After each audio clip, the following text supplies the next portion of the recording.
Hello? Baby?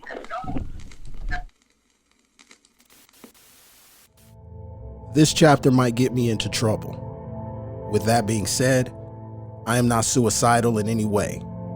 I love my life, I love my kids, and I've been a pillar to my community for over 13 years. Most importantly, the love I have for the state of Arizona is unearthly. It started as a kid in 1987 when my mother and I visited this church in the Phoenix area.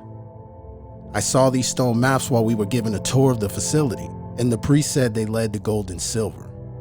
Indiana Jones was huge at the time, so I decided I wanted to be a treasure hunter. 10 years later, my attention was turned towards the sky after witnessing something fly over the city.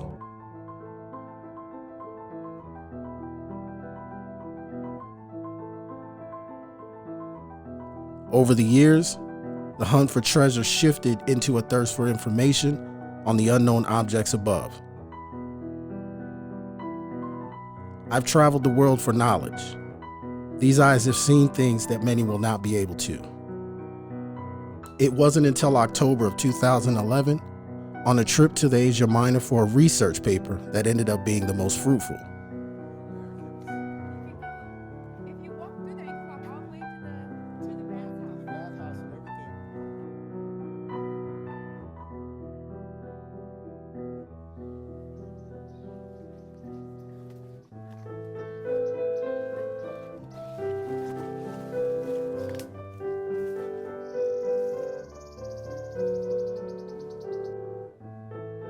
Remote locations like these lack security and the manpower to rebuild these ancient cities.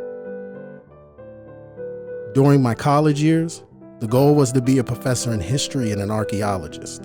You know, just living out my childhood dreams. Trekking deep into the city, I came upon one of the 7 wonders of the ancient world.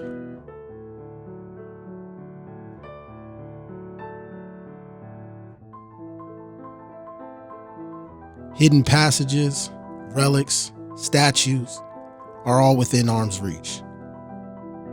But then I came across the most important find of all. The information that was uncovered led me to an unexpected yet familiar location. I'm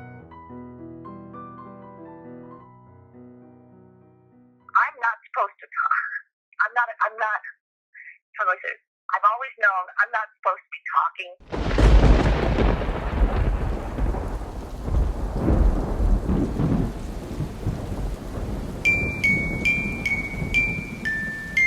And I saw them. I mean, you couldn't miss them. If anything, they're more curious about us as we are about them.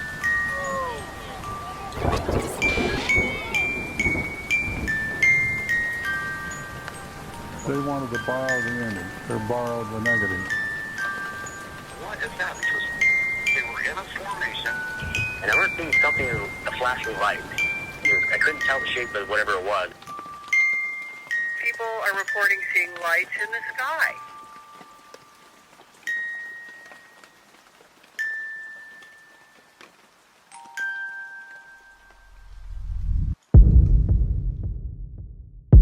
What do we know? New planets are discovered almost every day. Many of them similar to the place we call home. These discoveries have caused many to shift their thought process to the possibilities of other life forms inhabiting these planets. We are not going to show you any aliens or little green men. However, we will show you things in the sky that you may be unfamiliar with. Some in which we can explain, and some that we cannot. Understand this, they are real.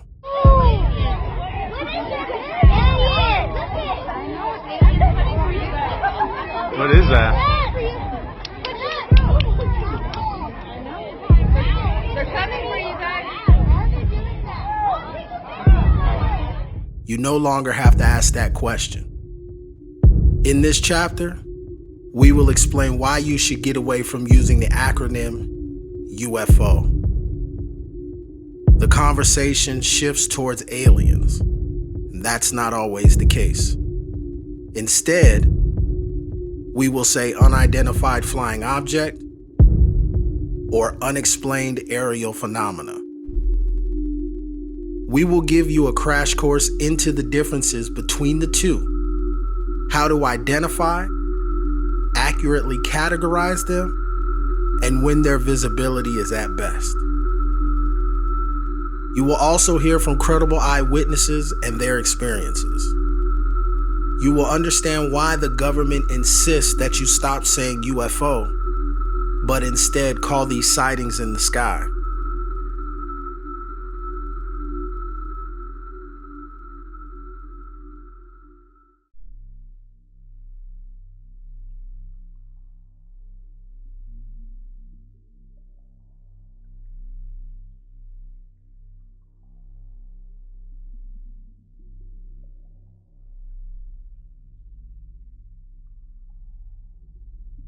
Did you see it? If not, let's take another look. Pay close attention.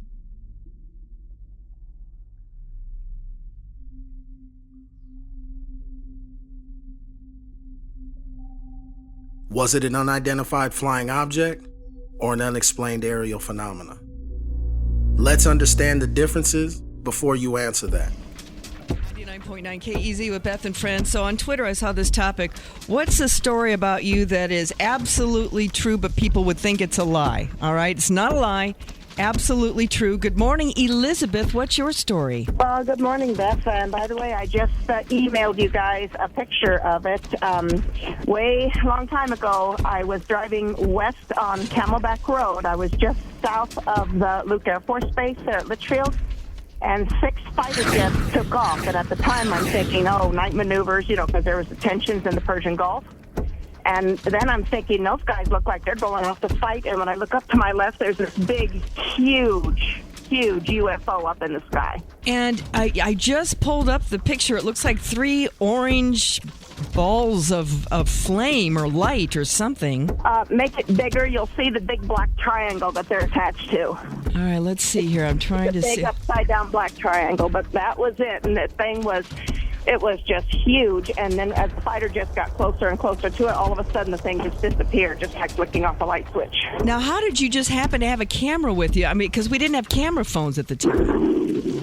No, I didn't have my camera with me. This particular picture was actually taken by a friend of mine. He was like 30 miles away, and he was stargazing. He gave me a copy of the picture, and I put it on my phone. So he saw it too. But I was right under it. So your friend saw it too? Yeah. It all starts with an unexplained experience. We would like to introduce you to Elizabeth Compton. She worked for the Youngstown Police Department from 1989 to 1998. Her first sighting was on March 13th, 1997. She was on duty the night of the Phoenix Lights. After the interview, we showed Ms. Compton 4 photos of what she just described. These 4 photos were taken on February 9th, 2015.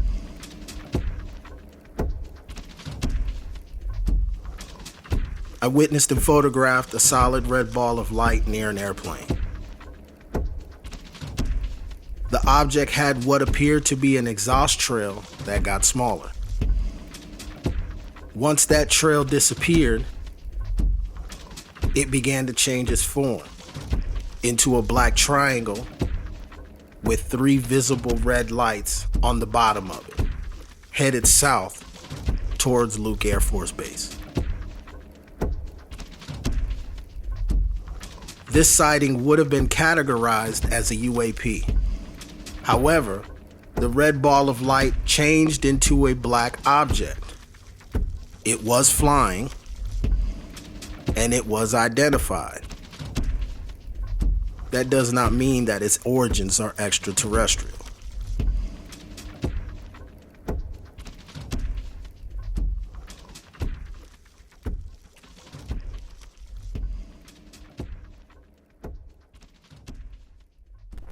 The best times to spot unidentified flying objects with the naked eye: sunrise and sunset. The concentration of light increases as it is deflected up into the atmosphere. During these hours, the refraction of the sun's light scattering is abnormal, causing trouble to unidentified flying objects by disrupting the natural blend in the sky. There are two types of light scattering processes. The first process is me scattering.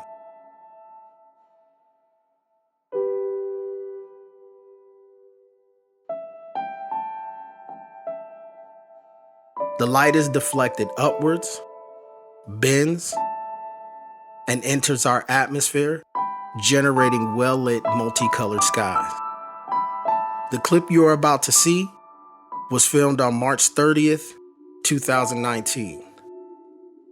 We received this clip of a fiery cigar-shaped object heading west towards the setting sun.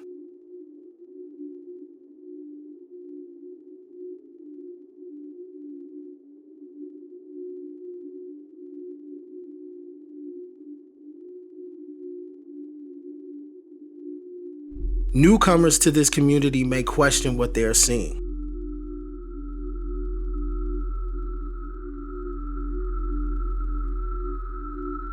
By knowing how light is scattered, we were able to identify this craft. Were you?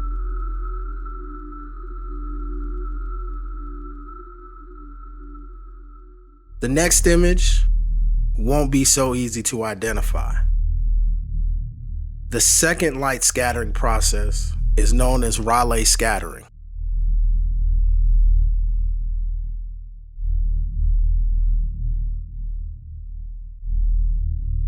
These are the toughest times to capture unidentified flying objects and unexplained aerial phenomena.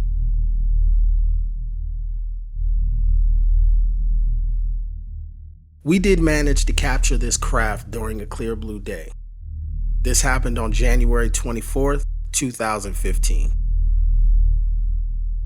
The goal was to photograph the planet Mercury with the rising sun. When it comes to this type of long-range photography, the distance to size ratio is important. So I started with the moon, roughly around 4:41 a.m.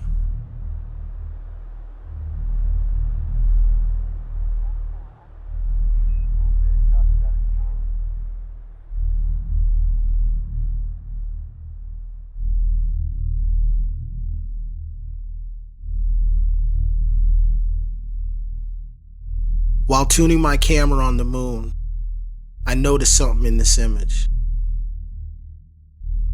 I came across something that I eventually sent to NASA.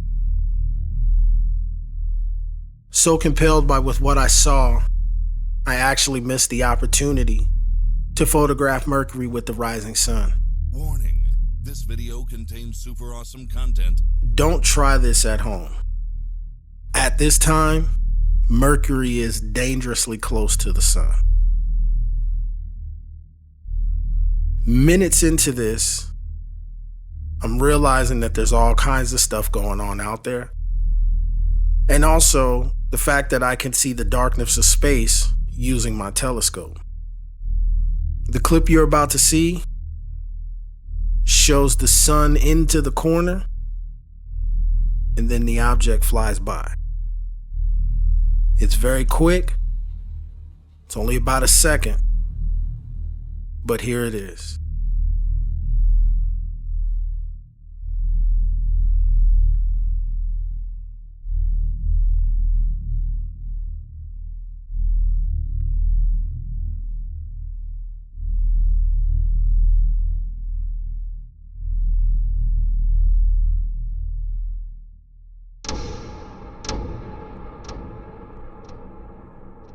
An unidentified flying object can be identified.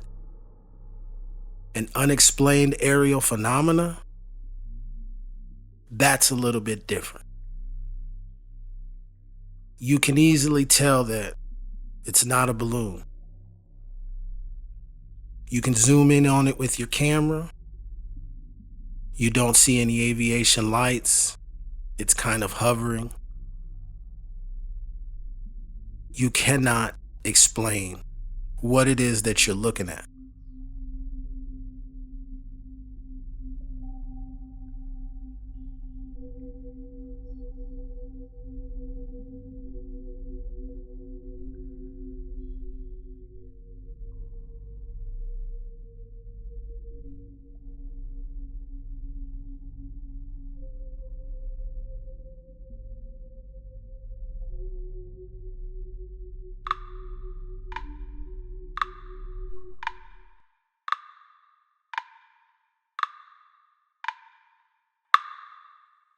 We have dates and times here. You see that? Yep. Clive, November 24th, 2015. I saw a light appear out of the darkness. It was 3:13 a.m. in the eastern sky. I took photos over in series of 2 hours. Clive, where are your photos? Send those photos. I need to see the photos.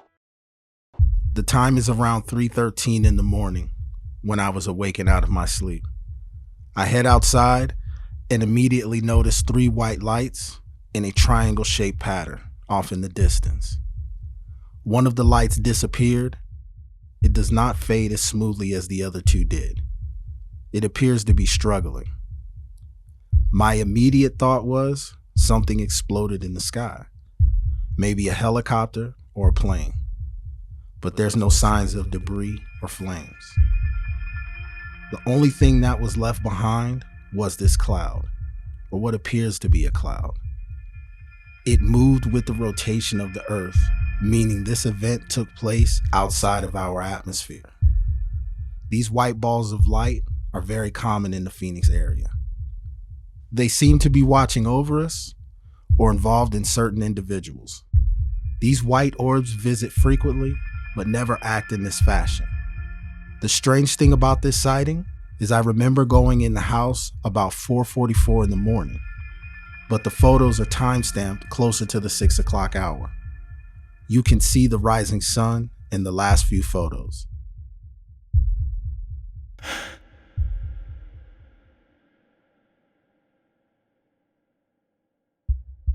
To understand this next sighting, you'll need to know the basics on how thermal imaging works.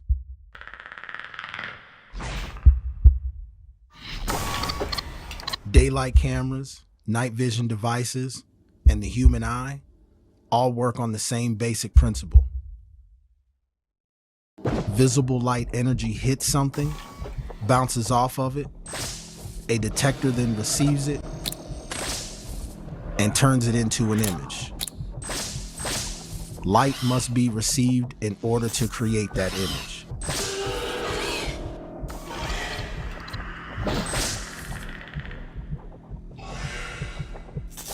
We still call them cameras, but they are really sensors. How do they function? Forget everything you know about how cameras make images. IRs make images from heat, not visible light. They detect more than just heat. They detect the tiny differences in heat.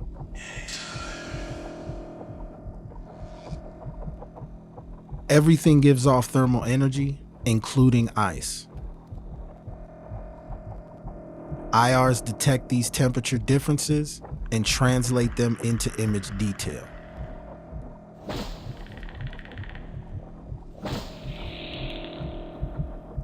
Red is hot, blue is cold. The color green indicates room temperatures.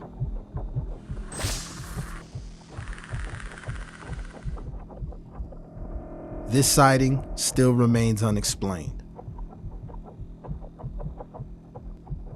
The night started photographing the planet Venus, which can be quite tricky due to its composition. Come here.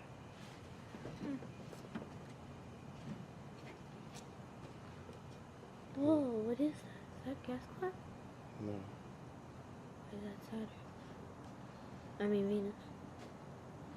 That is Venus. What? This camera works really good on stars. People confuse it as the North Star. In fact, it always follows the sun. The camera rig I use has a feature that allows me to track objects in the sky. I noticed something moving extremely fast in the viewfinder, tracked it, got ahead of it, and captured 3 images. Here they are. Remember the basics of thermal imaging. They are made from heat, and they detect the tiny differences in heat.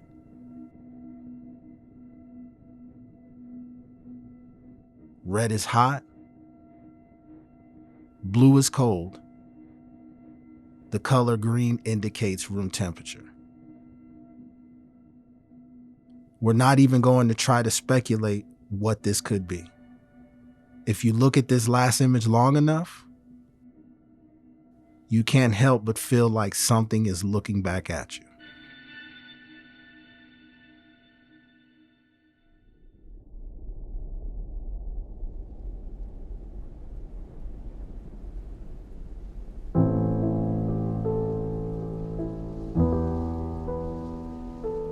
The person who filmed this video wishes to remain anonymous.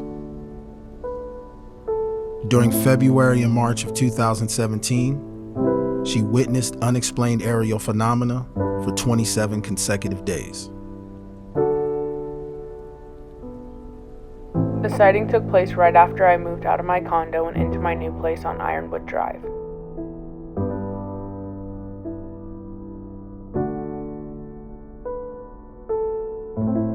One evening, my husband and I were sitting outside gazing at the sky when suddenly we noticed, south towards Queen Creek, a cluster of strange lights in different hues and tints.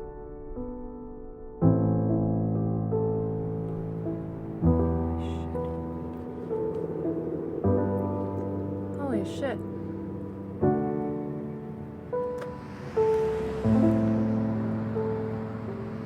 The night sky was highlighted by soothing orange and amber orbs. I looked at my husband in astonishment and asked, "What is that?" The sky suddenly lit up, and a formation of egg-shaped lights appeared out of nowhere over a populated area.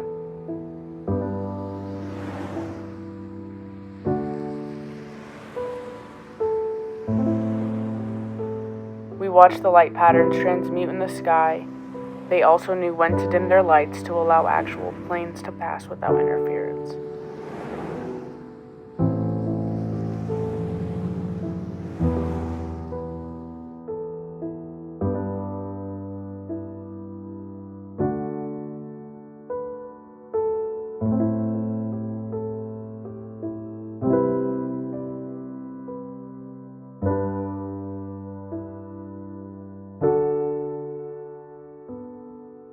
From where we were standing, it looked very close, but in actuality, it was further in distance.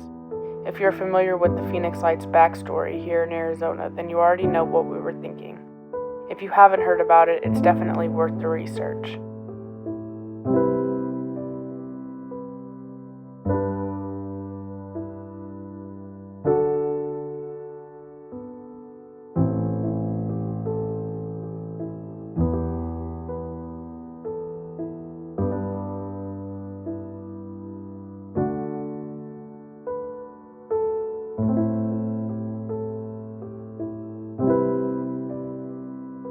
I reached out to the local news and airport looking for answers, only to receive a response of, "There are no radar reports or alerts of such occurrence."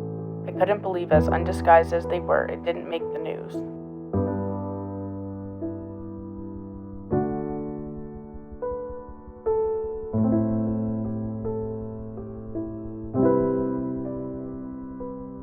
I started feeling very uneasy knowing the military was seeing this happen and made no attempt in intercepting what was going on. At one point, we saw a helicopter approach the lights and then suddenly back off.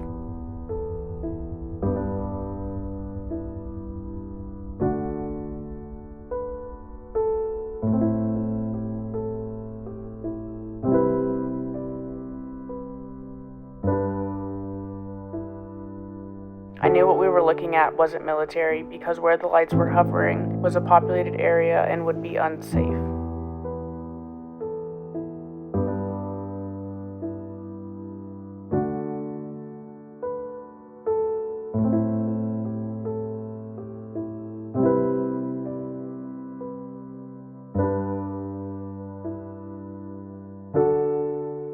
What we saw that night was bluntly trying to get our attention. It shows the lack of awareness society has for our skies, and I have a feeling they are knowingly exposing themselves to us.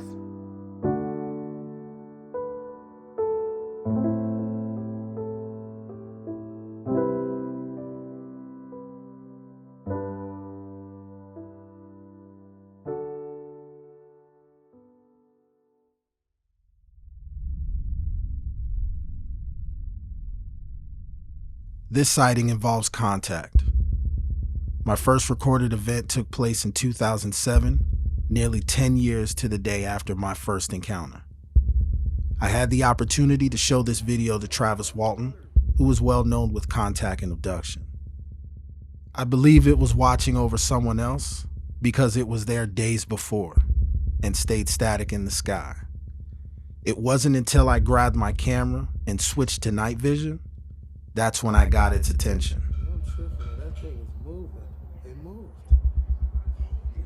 At the time of filming, I was unaware of what was happening. The first sign was the sudden movement to the left. My confidence grew seeing this action. Anything that big and bright in the sky would have to be a planet. It's not a planet. During March in Arizona, planets rise at an angle starting in the east. The rotation takes them to the south, and then they set in the west. This light was headed south as the sun was already below the horizon, against the grain of the Earth's rotation. During this observation, I become aware that it's also in our atmosphere. I'm facing directly west, observing this unexplained aerial phenomena. While observing this UAP, its behaviors were very odd. It was trying to mimic a planet in the night sky, but it just couldn't get it right.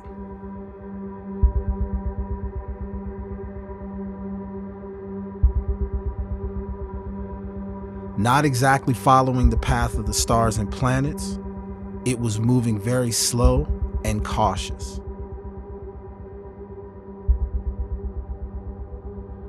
But watch its behaviors.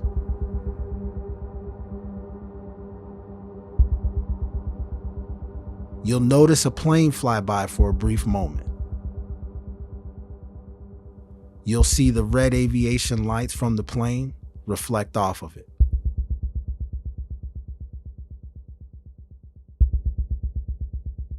It's definitely in our atmosphere.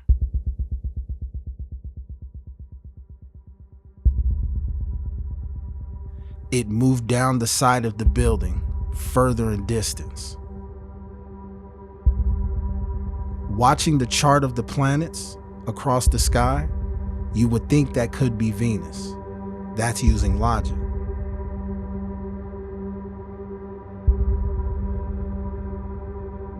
The time that this video was shot, which was around 8:57 p.m., Venus was much closer to the horizon, which would have put it behind this building about an hour earlier.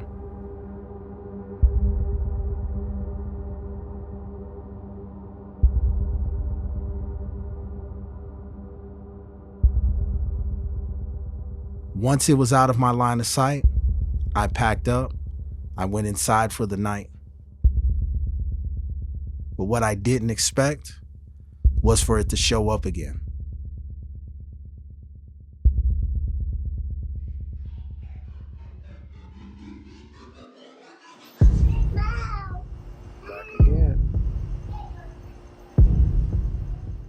On this exact date, 10 years prior, while working at Sky Harbor Airport, I witnessed my first sighting during the evening hours. It's happening again. I went outside, and there it was, sitting almost in the exact same spot from a few days prior. The camera in use has a night vision feature on it. This is the second time in a week. When it comes to night vision, there are two ways that visuals are produced. The expensive way is true night vision devices.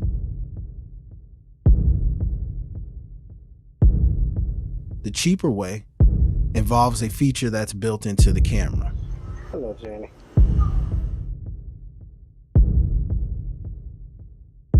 This feature involves a light that is projected from the camera that the human eye cannot see. It's back and it's slowly moving.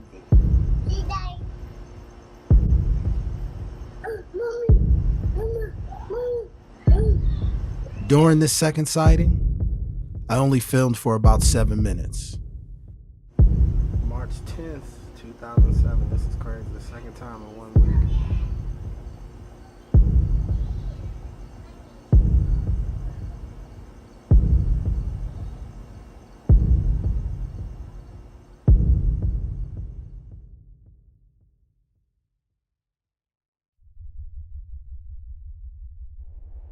Due to the sensitive nature of this material, some of the information you are going to see will be withheld.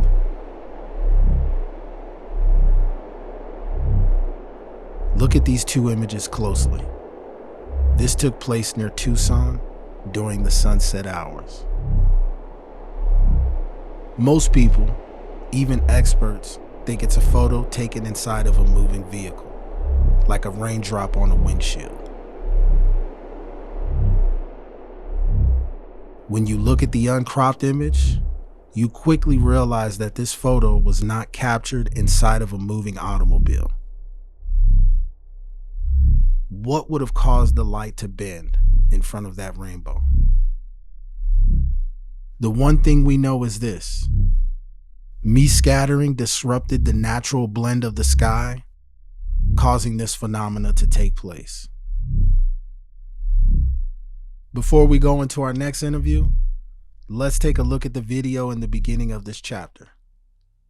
Can you spot the sighting and determine whether it's an unidentified flying object or an unexplained aerial phenomena?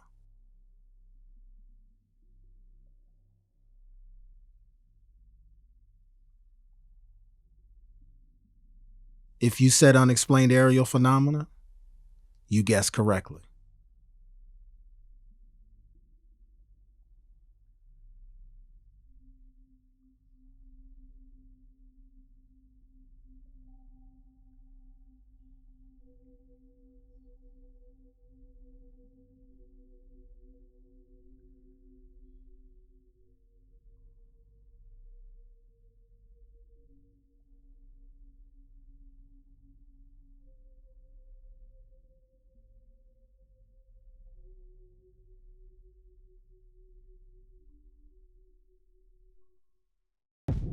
This next interview involves a gentleman named Martin.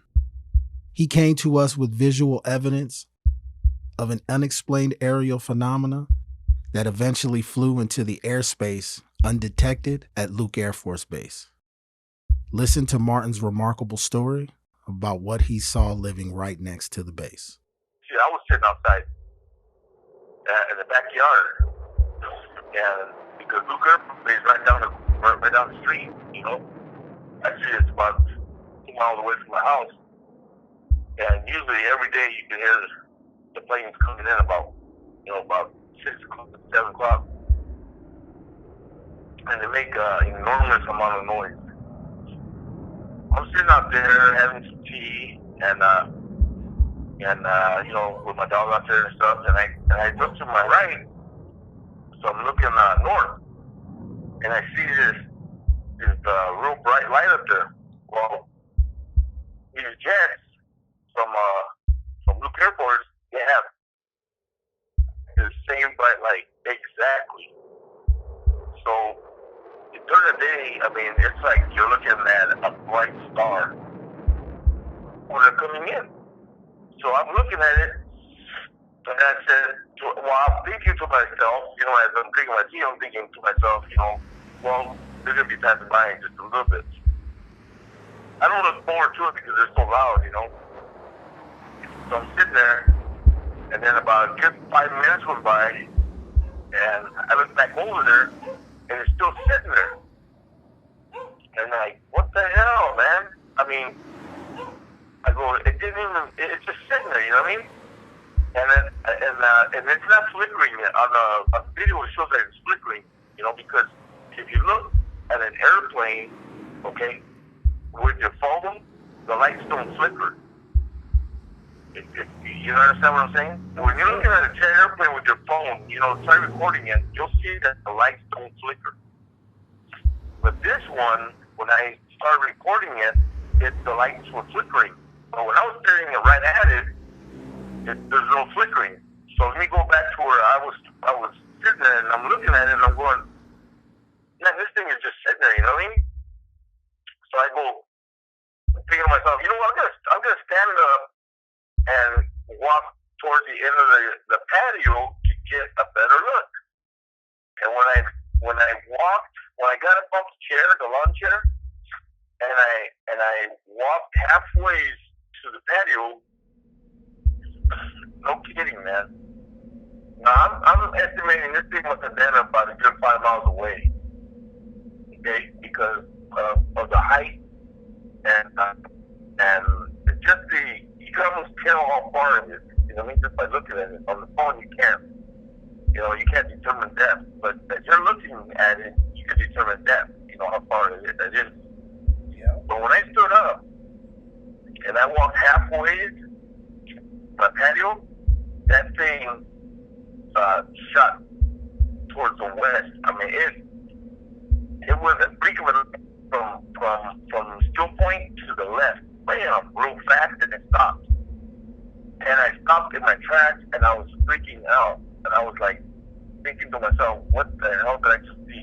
So I'm looking at this thing, and it darted to the left, which is going west, and all of a sudden, you know, I started walking towards the end of the patio, and that thing just dropped. Boom, it just dropped the same way it went to the left. It just went down like if I would have put a ruler up, it would have went down maybe about the good 2 inches. It fell down. And it stayed there, man.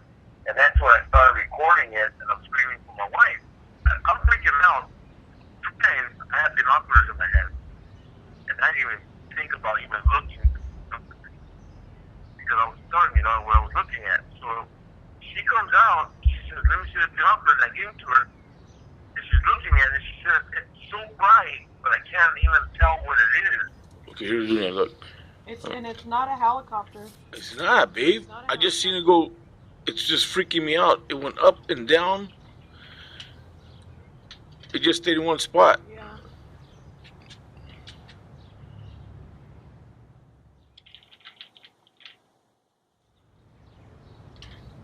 Look at it, went dim. See that? Yeah. It just stays in one spot, honey. Yeah.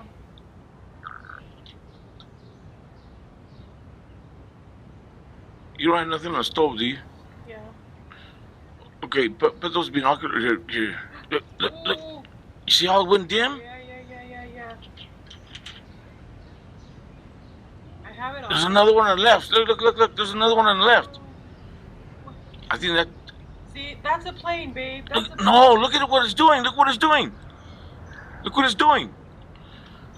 What the fuck? Look what it's doing, babe. Oh my god, I'm following it with the binoculars. Call your mom. Just yell out to your mom. Mom!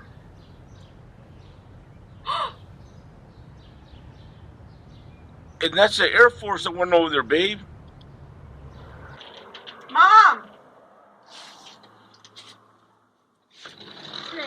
Mom, look at this light. It's a UFO, suegra. Ma, it's not a plane, Ma. Lo mira. Esa luz que va bajando. Sí, no es avión, ma. Look how it disappeared. Look how it stopped right away. It stopped right away. It just stopped right there and it se fue otra vez. Ma, that's not a plane. Are you seeing that, babe? That's a UFO, man. Where'd it go? There it is.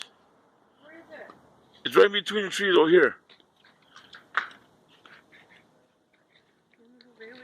Oh my God, man. It's right by Avenue, underneath the clouds. Oh, I see it. Ma, that's not a plane. Porque un avión. Look at the cells going down. Cells going down. Yeah, it disappeared. It disappeared. Look. There goes the lights. Look at the jets up there. Why are the jets not seeing it? Oh, they know it's up there, babe. Mira, now it's just there hanging out. Huh? Now, yeah, look. It's just right there, huh? Mira.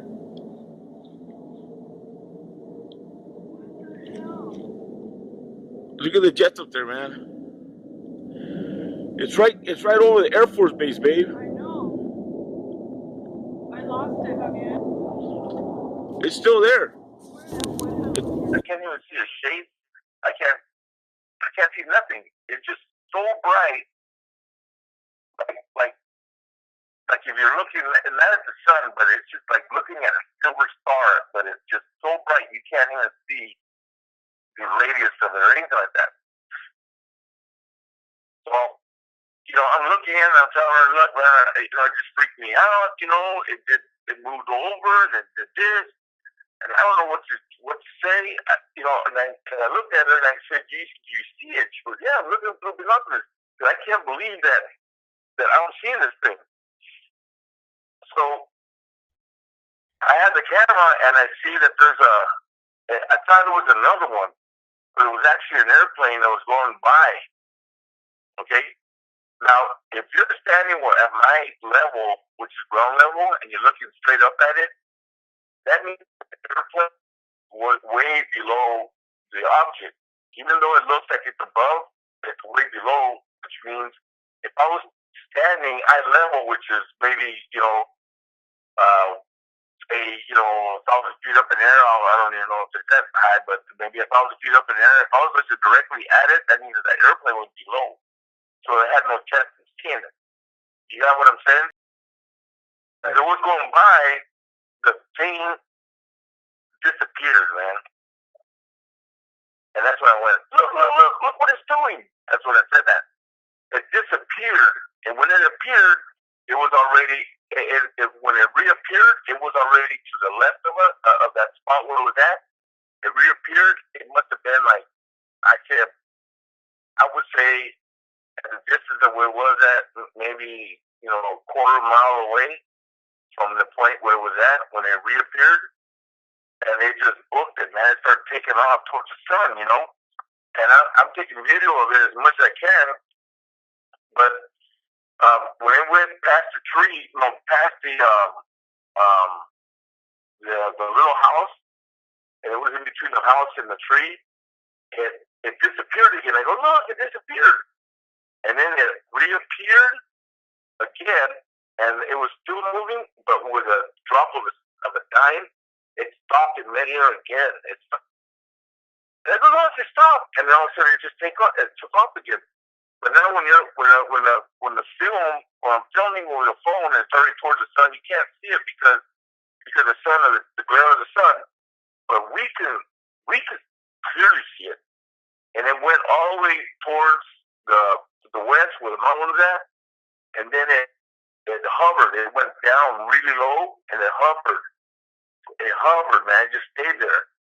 And that, I think that's when my phone just died out because maybe I didn't have too much time or data.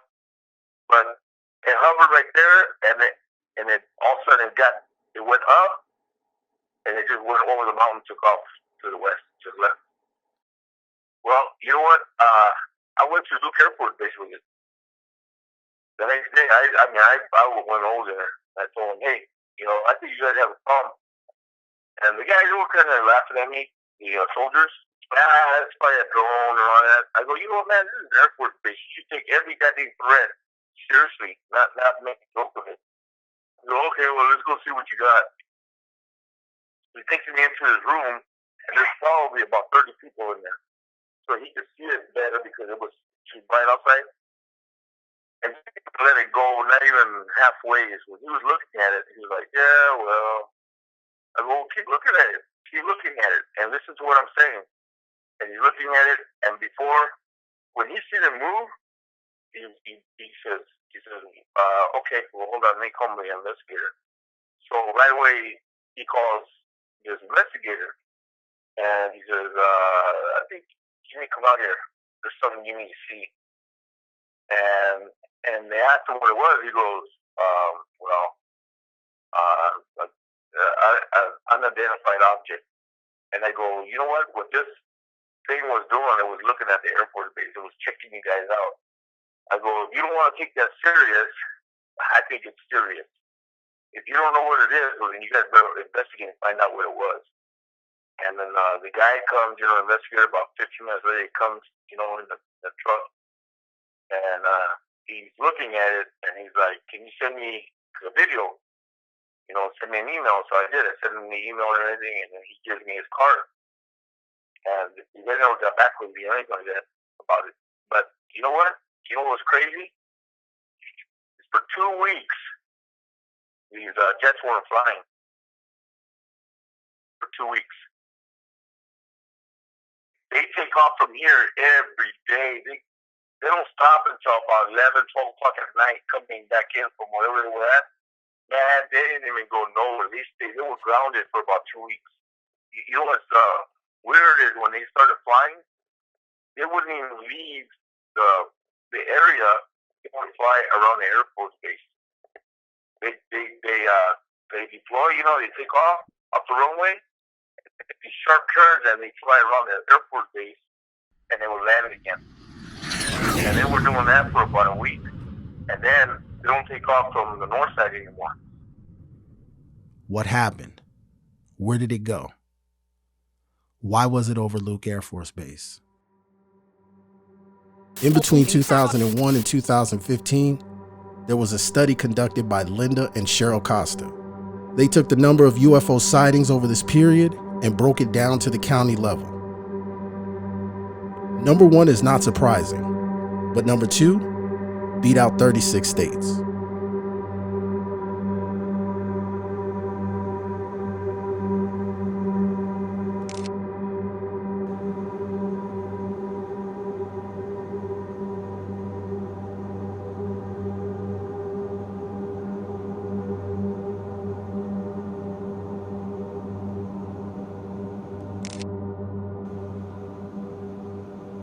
Depending on the conditions, photographing planets can be extremely tough.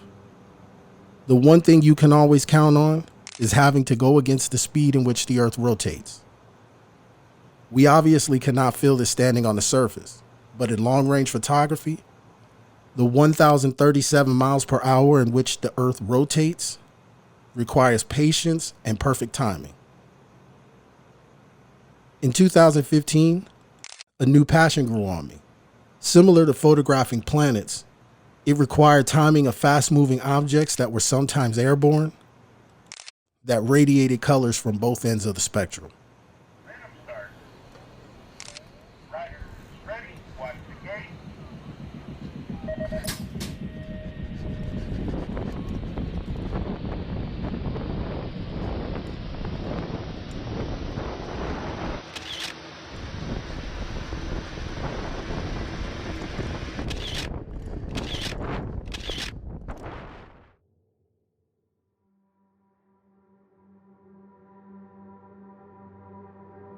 Finally making it home, I get in, I unpack my gear, grab a snack, and started processing images.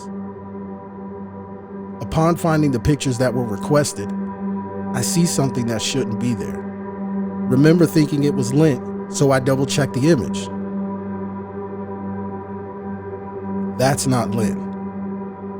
A black triangular craft with what appears to be an afterburner or headlights on the top in these photos.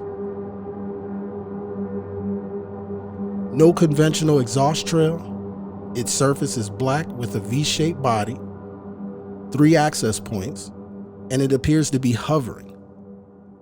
Being that Deer Valley Airport is right there, that cannot be a drone. I'm definitely on to something. I decided to send the images to a good friend known as the Alien Hunter. His name is Daryl Sims, hand-selected by the CIA while he was in the military. He eventually resigned to become the Alien Hunter.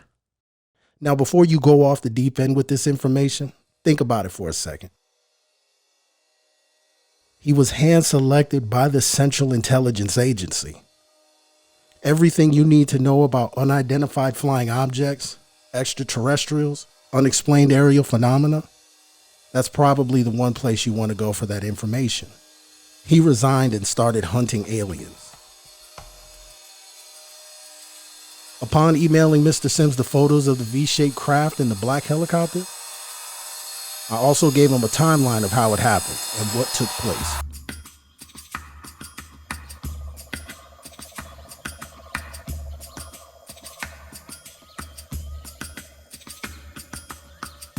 This evening, I captured 3 images of a black triangle object, followed by an all-black military helicopter. Moments after, going in the same direction, heading south. Altogether, I have about 13 images. 3 of them are of the triangle craft, and the rest are of the black helicopter. Here's attachments of close-ups of the black triangle. After hearing back from Daryl, I did what most people would do in a situation like this. I posted the pictures to social media. This action was a blessing and a curse. Listen, when you witness something and obtain photographic or video evidence, be careful of the social media platforms you post it to. Trust me, you never know who's watching. I posted these images to Facebook and Instagram, just to show family and friends. Daryl immediately passed the information to his investigator, Seffi. I'm introduced to Seffi. Hi there, I'm Seffi, and I would be happy to take a look at the photos you sent Daryl. I need to see the original photo files. You definitely have got something interesting there. Please send the original photos to this email address. Make sure you send the files as attachments to keep the quality at its best for analysts. If possible, send other photos taken at the same time, even the ones without the UFO. It would really help. Thanks, all the best, Seffi. In the 3 photos of the unidentified flying object, it's stationary the entire time. Even though the photos may look like it's moving, it's my camera that's following the rider in sports mode. The second and third photo show a perfect solid white object attached and divides in the third image. Within 10 minutes, there was a black helicopter spotted from the north heading south. There's an airport just south of the location named Deer Valley Airport, here in North Phoenix. Someone there could have seen it as well. Let me know if the images came in clear. If not, I'll send them from my computer.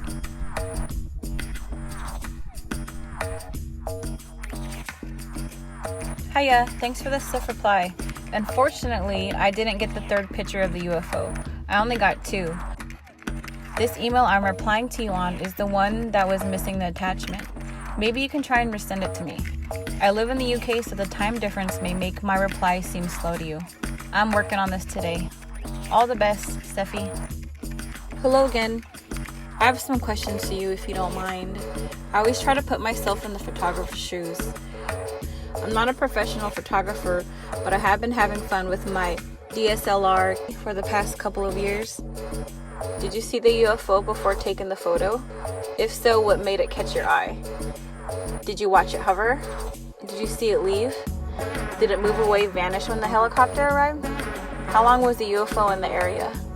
Thank you for your help. It's very much appreciated. All the best, Steffi.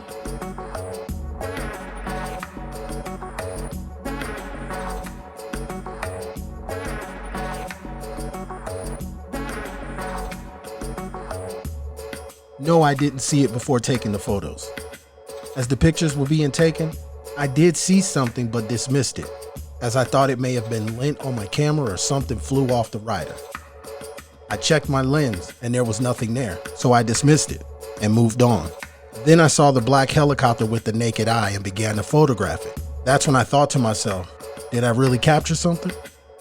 It wasn't until I got home and went through the images. I was about to post on Instagram, and that's when I noticed the object in the photo. That's when I put it all together. These are great, thanks. This is going to be a big report. I'm enjoying this one very much, especially since your pictures are so nice. I have the same camera as well, so I can really feel these pictures. Thanks again, Safi. The images were taken at a location called Black Mountain BMX. Deer Valley Airport is less than a mile away. The object was right near the airport. Drones that close to the airport are not allowed via FAA regulations, so we can eliminate the drone theory. Phoenix is well known for strange aerial sightings. It's also a hotbed for triangular-shaped craft. These types of craft are always seen over airports and military bases.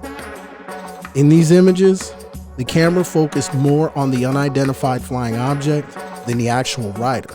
But what about that helicopter? Why was it there? Let's take a look at some conventional aircraft we see on a daily basis.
I notice a military helicopter coming directly towards the track.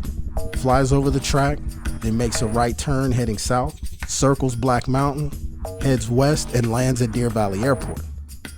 Here it comes again for a second time, flying right over the track, repeating the process, going around the mountain, heading west towards the airport, and landing.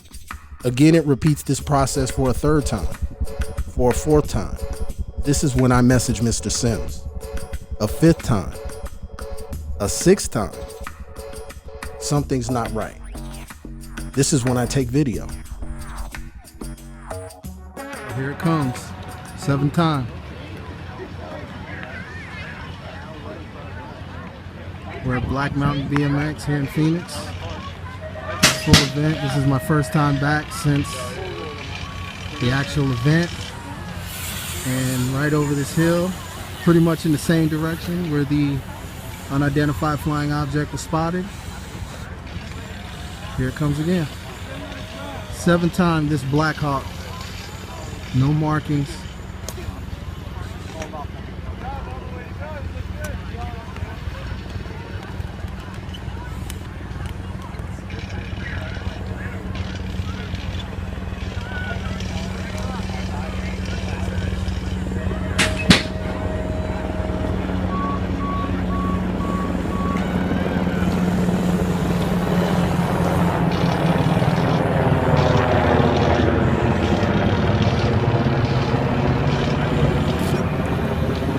So crazy.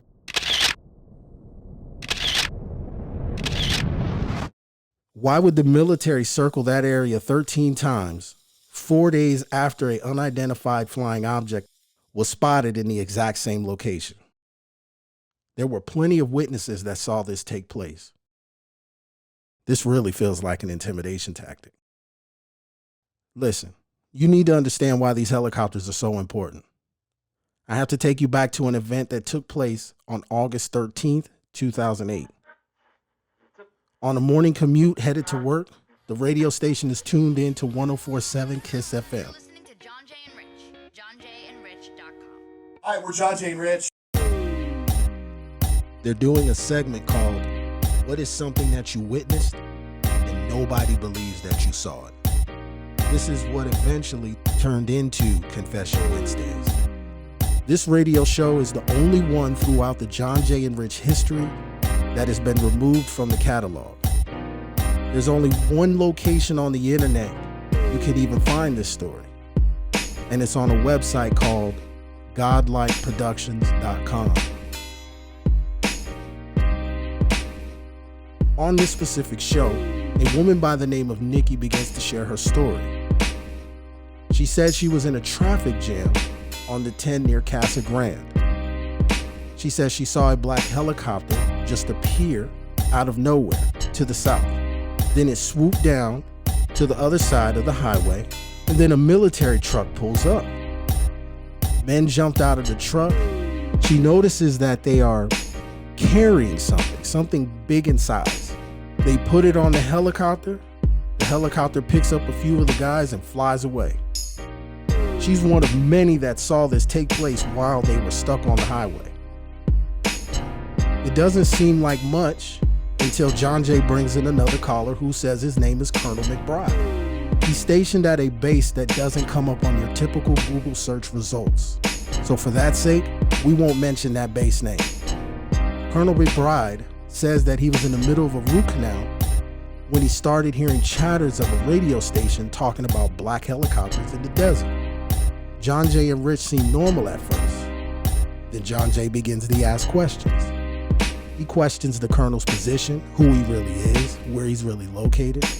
At first, Colonel McBride is polite, keeps his calm. All he asks is that, let's not talk about these black helicopters on the radio. He said you can call them whatever you want to. Just don't call them black helicopters. Call them purple, green, but don't call them black. John Jay continues to press the issue with Colonel McBride. A couple minutes go by and you can tell everything is not as scheduled because Rich isn't so talkative. He actually sounds nervous. As John Jay continues, Colonel McBride becomes a little agitated, and keep in mind he stated that he was in the middle of a root canal. John Jay continues to question his authority. Then Colonel McBride tells them to look outside, and you should see a black truck. Somebody in the studio gets that confirmation. There is a black truck with government tags outside. Then you hear a knock at the studio door while John Jay is continuing on. And now the colonel is irate. He begins to threaten to shut the radio station down if they continue to talk about black helicopters. And then all of a sudden, a commercial break. The normal programming was taken off air for about an hour and a half. When they came back on air, they never talked about what happened with Nikki, what she saw on the side of the road, or Colonel McBride. And most importantly, till this day, they don't talk about that show or black helicopters. Call the show, 602-260-1047. Ask them for the show that was aired on August 13, 2008. You will not get a response back. Whoever started the thread to Godlike Productions, tag the original link to that show, and it's still in the thread. It sends you directly to the John Jay and Rich show. Ever since that day, when those helicopters are in the sky, not only do I observe, but I begin to record.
The one thing that I've learned is this. Almost every time there's a UFO in the area, these helicopters soon follow. And then it hit me. On August 8th, 2015, as I was looking at this image of the rider, there's a black dot in the cloud. I actually photographed the helicopter almost nearly the same time as the UFO. See, this rider is coming through this turn, and at Black Mountain BMX, where this rider is at, he hadn't gotten to the position for me to take the pictures that the UFO is actually in. So I missed my opportunity to capture more images of the unidentified flying object. I couldn't see it. The images of this helicopter were actually taken before the pictures of the black triangle and the rider.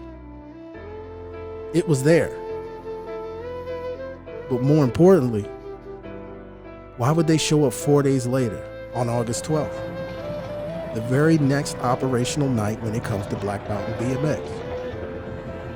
Why circle the track 13 times? What would that helicopter want over that area? It really felt like an intimidation tactic. But then I got Seffi's last email. Hi Daryl, hi Clive. It's interesting that the Black Hawk was circling over the BMX track again. Did it head off in the south-southwest direction when it left? If so, it would probably be heading for Luke Air Force Base. You got a couple of lens flares off the Hawk's brightest light at the front in the 2 photos you sent me. What could a Hawk want over the track? If the police were searching for something, they would use the police chopper, not the attack chopper. There are a lot of open spaces around the track. I was checking the area on Google Earth. It's interesting that the mountains in the area are called Black Mountains. Do you have any other place names in the areas with the words like Devil's Creek, Devil's Perch, and more negative places named designed to remind people not to go there? I always found that really interesting. They are all over the world. I wonder if every place with a title like that has UFO sightings. I was just looking at the roads around the BMX track. There's one called Quartz Rock Road, Black Hill Road is another, Thunderbird Road, Superstitious Mountains, Fort Apache Reservation is west of the BMX track. I bet they know more about the Space Brothers than we do. Granite is found in the area. There are quartz crystals running through granite. That's what makes the sparkle in the sun. Granite was commonly used for the construction of megaliths around the world. Tests are run to compress granite under the tremendous weight. This compression creates a piezoelectrical charge. Very interesting. To think there is granite running under loads of homes in the world. I wonder if a large concentration could cause Brown Mountain lights, Marfa lights, Hesdalen lights, Norway. Seeing as Phoenix is southwest of the BMX track, and we know the area has a famous UFO sighting, also reported to be a delta or boomerang-shaped craft. With all that in mind, I would be ready with my cameras whenever I went out around here, just in case. Your previous photo of the delta-shaped craft was very interesting. You've definitely got something there. UFOs found on the photos after they were taken are seldom unusual and can be explained. If someone has just taken pretty pictures of the sunset, for example, they will see lens flares on the photos afterwards.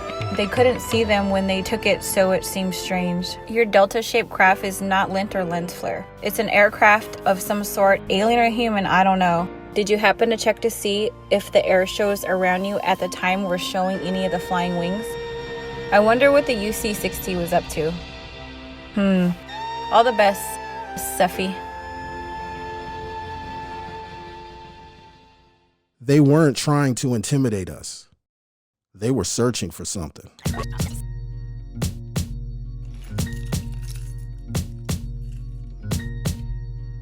Let's head back out there. I wonder what they were looking for. Hey Dustin, is your earpiece working? Yeah. Yo man, we gotta be sharp. This can definitely get us into trouble. I'm gonna find what they was looking for. This is my boy. Hello? Hey, I just wanted to call you and let you know real quick. I'm about to go film this area of interest, and I'm gonna send you the address just so you know where I'm at, okay? Okay. Do I need to be worried? I definitely could get in trouble, but it's best to do it at nighttime, so. Be careful.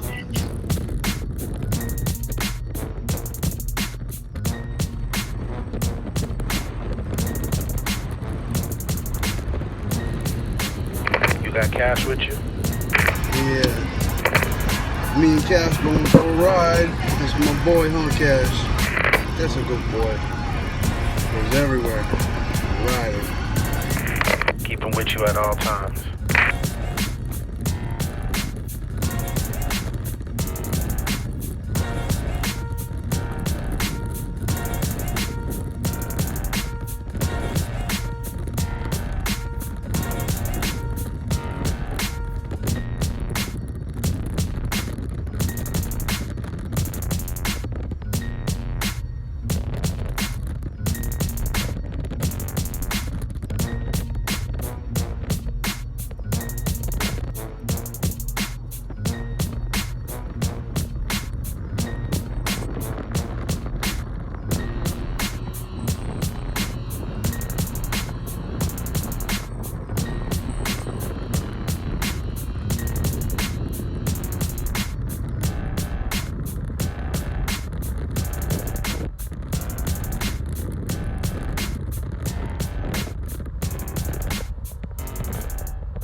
Right.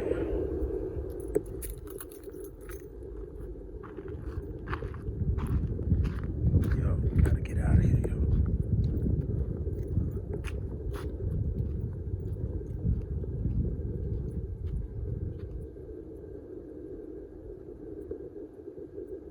What is that? What is that?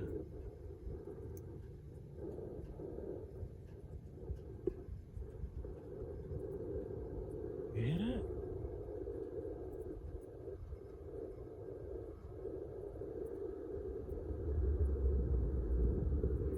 Nah, B, it's time to get the hell out of here, y'all. To fully grasp what we found in the desert that night, we need to understand why this area is so important.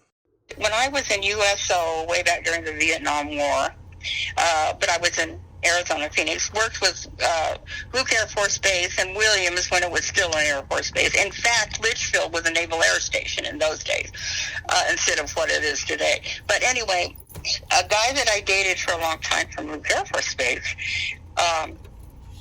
was sent on temporary duty several times for their Blue Book program back in those days. He wasn't allowed to talk about it at all. He probably wasn't even supposed to tell me that's where he was, because he was, temporary duty, and usually they weren't supposed to tell you. But I know his name. I don't know if you can get a hold of him or not. I think he's still in Arizona, if he's still alive. He's a couple of years older than I am. His name was... We have someone who worked within the realm of Project Blue Book. Before we complete this interview, it's important to know how Arizona became a major part of Project Blue Book.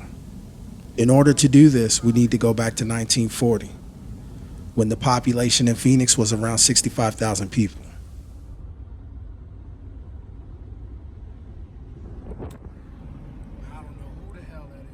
Hello, my name is Clive Christopher, creator of Extraterrestrial Man-Made. First off, I want to thank you, the viewer, for watching the film. I hope by now you know the best times to spot unidentified flying objects and unexplained aerial phenomena. With unidentified flying objects and unexplained aerial phenomena being put into law, my goal with this series was to give you fresh UFO content in a state that houses the most reported UFO sighting in history, the Phoenix Lights. What we're going to do with the next installment is we're going to dive into the past a little bit. Phoenix, Arizona wasn't supposed to be the city that we know in present day. In closing, thank you for watching, and start to ask the question, is it extraterrestrial or is it man-made? I'm serious. If it wasn't for my stepson and my stepdaughter having seen the same thing I saw, I would have thought I was crazy, man. People are reporting seeing lights in the sky. remember, driving down I-17 and seeing this odd configuration of lights. And I want to say it was probably about 6 lights, like I said, in a V formation. And then we look north, and here we see these lights coming directly toward us. And the military, the Air Force Base had said something about it, but it was just some, BS, whatever. Well, and I mentioned that I grew up on air bases. My dad was Air Force, and I grew up, so I'm familiar with the sounds of planes, looking at planes. I mean, I was on the base. And then all of a sudden, off in the distance, like the far distance, we could see like a bluish color. I want to say maybe like not even like navy blue, like a lighter blue color. Like the sky just turned, like it went almost like an explosion. Blue color just flashed on and then just like off it went. And we're like, whoa! I'm like, wow! And my brother's like, did you just see that? I'm like, yeah. We saw coming out of the Estrella Mountains these red lights that appeared to be just one aircraft. It had lights on the front of it, and it was more shaped like a boomerang. But as we got closer, we realized it was not just one aircraft. It was multiple aircrafts flying in a V formation. So I would drive through the main drag from Flagstaff all the way through around to where she lived, and I had to pass by the mountains.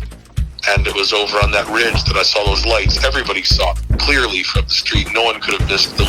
Like not spotlights, but like light bulbs. That's light bulbs suspended in the middle of the air.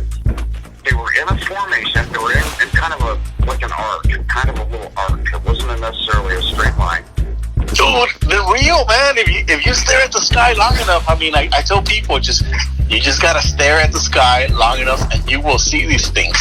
And as it's coming over the mountain, I can see it. I can see the tip of it. It was a V shape, and I could see the tip coming over the mountain. So I stood outside of the truck, and I watched for a minute, and slowly it just went over. And there really wasn't any noise like a jet noise. It was more just like a rushing air. It was very quiet, but it was huge. And I was like, holy moly, what is that? And so my husband looked up and he was like, oh my goodness, what is that? So we stood outside and watched for a few minutes, and it just kind of completely went over us. Especially if you're kind of like playing around with lights and trying to have like communications, like I told you, like I was trying to do. And it's not dumb. Whatever it is intelligent. I merely thought, okay, you know what? I'm gonna just play around with this light and see what happens. And Lord and behold, man, it's just boom. We get the light shining upon us, and we're like, and it was just like, it felt like everything, just like I said, just felt like slow motion. But whatever it is was intense. It was luminous, bright blue, and it got us, man. And we're like, whoa, what in the world was this? So it didn't really occur to me that it was a UFO. It was more of a curiosity, like, what the heck is that anyway? And I kind of drove alongside it, and I could look at it. It didn't disappear. It hung right by me. I looked up and to my right, and I noticed a blue light. There's no, hey, it might have been this, hey, it might have been that, nothing. It's almost like they're almost trying to make it that it didn't even happen. There's been no explanation as to what it is, but thousands of people saw fucking giant aircraft fly over Phoenix metropolitan area. And I saw them. You couldn't miss them. All you had to do was look up. Or what? Nobody really knew what it was. It was just V-shaped lights, and to me. And the first thing I saw, before the whole big Phoenix lights over South Mountain, the first thing I saw was the same week. And I remember being just on that freeway, just east of what will be Sky Harbor. And I remember seeing something, a flashing light. I couldn't tell the shape of whatever it was. It wasn't a huge thing. But I saw what I thought was a helicopter flying. And then I noticed behind it there were two other planes kind of offset from each other flying behind it. because of the height and it being night, I don't know how far they're behind it. But they're just tailing it, and you can see it kind of weaving and going through the sky, and they're following it, and all of a sudden, the thing that calls the helicopter just is zipped off, and those jets, what ended up, what I could tell by them, were jets. They took off after it, and about 2 seconds later, they hightailed it back, did a U-turn, and off they went. So if you can just imagine the 51 freeway going north up to